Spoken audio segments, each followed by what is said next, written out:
غامدی عورت آ گئی، یا رسول اللہ، غامدیہ، امرأہ غامدیہ، مجھ سے بھی گناہ ہو گیا، مجھے بھی پاک کریں، اور مائز کی طرح مجھے مت کہیں کہ تو نے نہیں کیا، ہو گیا ہے، میرے پیٹ میں اس کا حمل ہے۔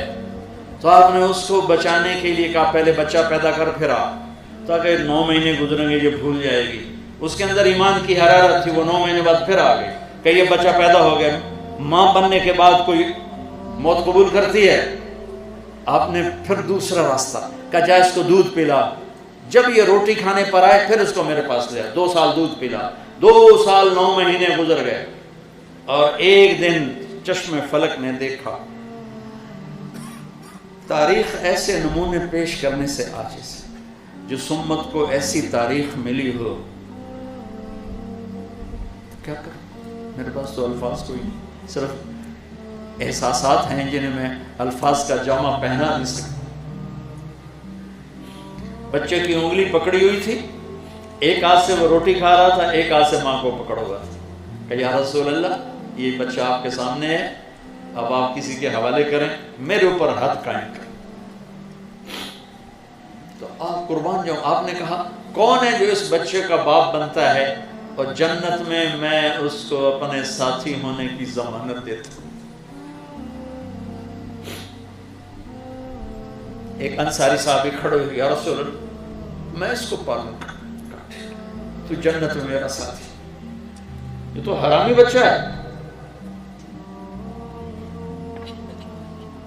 تمہارا معاشرہ کیا کہے گا؟ سیرت پڑھو، یہ ساری باتیں میں کوئی اپنے طرف سے گھڑ کے تھوڑا بیان کر رہا ہوں، تو تمہیں پتہ چلے گا کہ انسان کیسا ہوتا ہے، انسان کیسے ہوتا ہے۔ اس پر حد قائم کی گئی، اس کے خون کا فوارہ چھوٹا، حضرت خالد بن ولید کے جسم پہ پڑا، تو انہوں نے ایسی سخت بات کی کہ گناہ کرتی ہیں پھر اپنے آپ کو بھی ہمیں مصیبت میں ڈالا، خالد خاموش ہو جا، اس عورت نے وہ توبہ کی ہے پورے مدینے پہ تقسیم کروں سب کی بخشش ہو جائے۔ تو میرے عزیزو، میرے آخری چند نصیحتیں ہیں، امت بن کے چلو، مسلمان بن کے چلو۔ یہ جو تفریق ڈالی ہے ہمارے خطیبوں نے، اپنے آپ کو اس آگ سے بچاؤ، اپنے مسلک پہ چلو، اوروں کے لیے ہاتھ یوں رکھو، سینے تنگ نہ کرو، ہاتھ تنگ نہ کرو، قرآن کو مطالعہ کرو، نبی کی سیرت کا مطالعہ کرو، آپس میں کبھی نفرتوں کی دیوار جنگ نہ کھڑی کرو، آپس میں قطع تعلق نہ کرو، ماں باپ سے لڑے ہو جا کے اٹھ کے معافی مانگ لینا، بہن بھائیوں سے لڑے ہو اٹھ کے معافی مانگ لینا، بیوی سے کوئی جھگڑا ہے، کوئی شادی شدہ بھی لوگ بیٹھے ہوئے ہیں، یا بیوی کا خامن سے جھگڑا ہے، عیب میں آپس میں صلح کر لو۔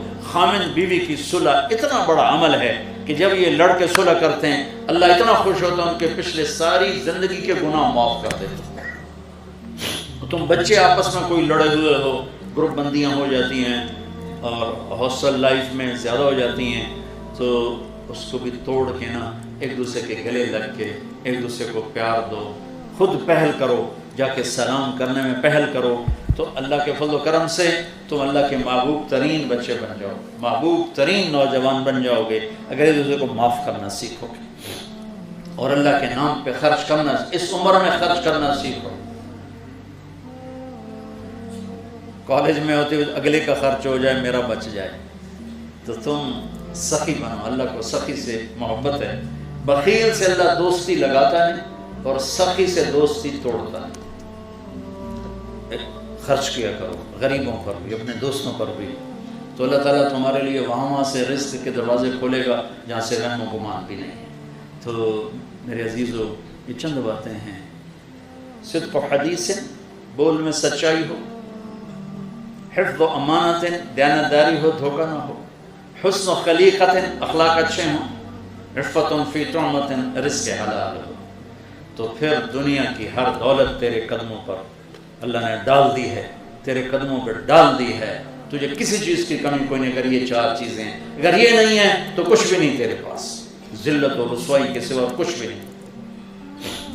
بس یہ تبلیغ اس کو سیکھنے کی محنت ہے، جب اللہ تعالیٰ آپ کو موقع دے وقت ضرور لگا، کرو گے نا انشاءاللہ، نیت کرتے ہو نا سارے، اور یہاں سے اٹھتے ہی نا پہلا کام کرنا، اگر کسی سے لڑے ہو صلح کر لینا، کسی رشتہ دار سے لڑائی ہے صلح کر لینا، کسی قریبی دوست سے صلح کر. اللہ کو صلح بہت پسند ہے، معاف کرنا بہت پسند ہے. اللہ تم کسی کو معاف کرو گے اللہ تمہیں معاف کرے. اور کوئی آپ سے معافی مانگنے آ جائے تو پھر یہ نہ کہنا کہ میں نہیں معاف کرتا، انہوں نے کہا جاؤ میں نے معاف کیا. اس پر اللہ تعالیٰ آپ کو معاف فرمائیں گے کہ اللہ تعالیٰ الا تحبون ان یغفر اللہ لکم، جب تم یہ چاہتے ہو میں معاف کروں تو اللہ کہتا ہے کہ تم بھی میرے بندوں کو معاف کرو. اور نماز کی پابندی رکھنا، کٹھے پڑھتے ہو لڑکے لڑکیاں حد فاصل رکھو، یہاں اپنی نظروں کی حفاظت کرو، اپنی شادیاں اپنے ماں باپ کے سپرد کرو، خود اپنے فیصلے مت کرو. اس عمر کے فیصلے عام طور پہ غلط ہوتے ہیں، ناپائیدار ہوتے ہیں، کچے ہوتے ہیں، چونکہ نہ عقل پوری، نہ عمر پوری، نہ علم پورا، صرف جذبات ہوتے ہیں. اور زندگی جذبات پر نہیں چلتی، زندگی ٹھوس حقائق پر چلتی ہے. تو وہ جذبات پر ایسے غبارے کی ہوا کی طرح نکل جاتے ہیں.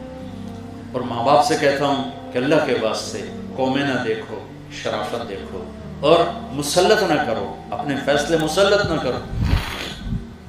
اولاد کی رعایت کرنا سیکھو، تو اس سے دعائیں ملیں گی، جان بہن ایک دوسرے کو دعا دیں گے، اور انشاءاللہ زندگی خوشحال خوش و خرم گزرے گی. اللہ تعالیٰ جب آپ کو چھٹیوں میں موقع ملے تو تبلیغ میں وقت ضرور دینا. ٹھیک.